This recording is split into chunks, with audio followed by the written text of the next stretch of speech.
So I get asked all the time how I define self-defense. And it's actually a question that we ask our students, our empowerment self-defense students, anytime that they come into class. It's one of the first things we want to know, how they define self-defense. But we do have a definition of our own, and it invariably comes up that they want to hear what that definition is. And that's how we come to the tale of the salad and the donut. It's the essence of self-defense and empowerment.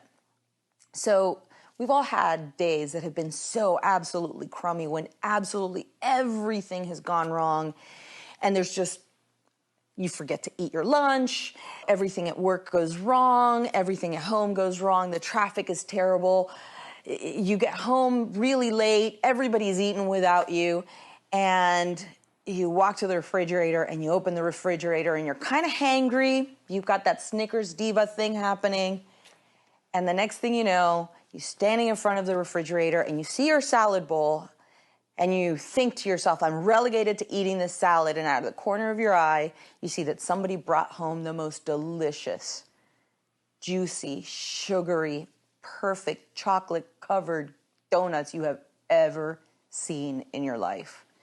And you look at the donut, and you look at the salad, and you find yourself having to make a decision. And part of you is saying, I've had a really rotten day. I want to eat that donut. I'm craving that donut. That donut would fill the hole I have in my soul right now. And then the other half of you is saying, but you've been eating really well, you've been watching your sugar intake, you've been watching what you eat, you've been going regularly to the gym. You know, do you really want to do that to your system, which is working like a finely tuned machine? Finally, you should eat the salad. Well, what happens for most of us is that we'll pick one or the other. Let's say you pick the salad today, and you sit there and you start eating your salad, and you're thinking, man, that donut would have tasted so good. That donut would be amazing. This salad, why am I eating this rabbit food? It tastes like grass. Why am I doing this to myself when I could have had that donut? That donut would have been amazing right now. Oh, it would have healed my soul. Or conversely, you eat the donut and you're eating your donut and all you're thinking is, oh, the 55,000 calories or the amount of extra gym time you're going to have to put in just to burn those calories off. So you neither enjoy the donut and let it do what you intended it to do, which was ironically fill the hole, you know, because it's a donut and it has a hole, and you don't enjoy the salad.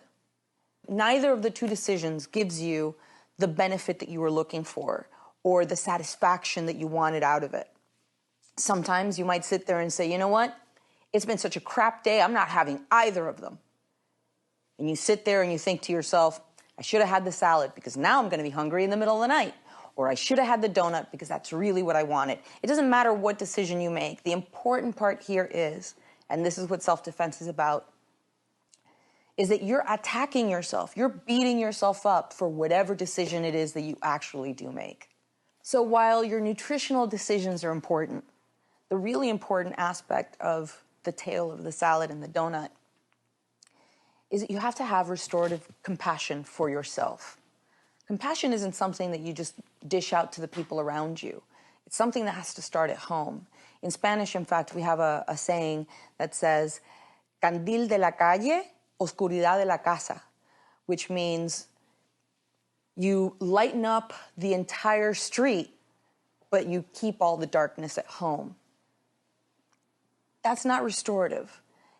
You have to be compassionate with yourself so that you have that energy to light the street around you and be a light and a guiding light and a support for your friends. But every time we make one of those salad and donut decisions, which happen so many times during the day, you eat away a little bit of that energy. And the next thing you know, you find yourself completely depleted to where you don't even want to talk to anyone, you don't want to see anybody. I just personally had one of those days, which is what reminded me about the tale of the salad and the donut and how much I need to remember to apply it in my own life.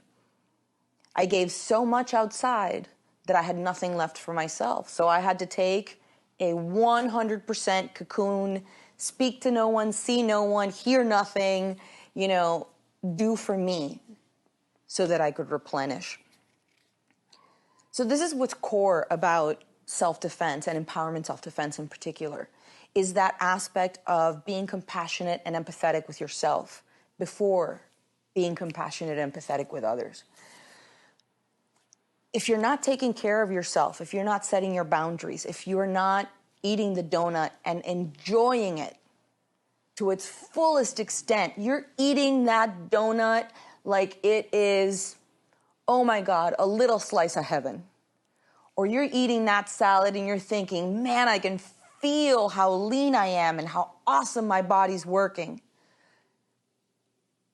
You're not actually allowing it to do the job that it needs to do. And we make those decisions every single day. Maybe we hit snooze a couple of extra times, and then we find that the rest of our day is just a rush to make everything work because we haven't been taking care of ourselves, or we haven't enjoyed that time that we took on the snooze button to do something meaningful for ourselves. We didn't enjoy it because the moment we hit the snooze button, we thought, it's going to ring again in 5 minutes. Maybe I should just get up. No, I'm going to enjoy my 5 minutes. No, but and by the time that you're done, the alarm's going off again. So you didn't enjoy that snooze time at all anyway. It's important to remember that no means no, 100%. But that also means that yes means yes. And that no matter what you choose, it doesn't mean you can't change your mind. Just because you've chosen the donut, halfway through it, you can say, you know what? I ate that donut. It was amazing. I could finish it, but I think right now I want my salad. And then 100% say yes to the rabbit food. I love the rabbit food, by the way. I have nothing against salads. You have to own your decisions and be okay with the fact that you can change your mind. One of the most difficult things to make or to do is make a choice. Choices help transform you, hopefully for the better. But if you're constantly regretting or second-guessing themselves, not only do you not live in the moment of the choice that you have made, but you also fail to allow it to do the work that it needs to do to help take you to the next place.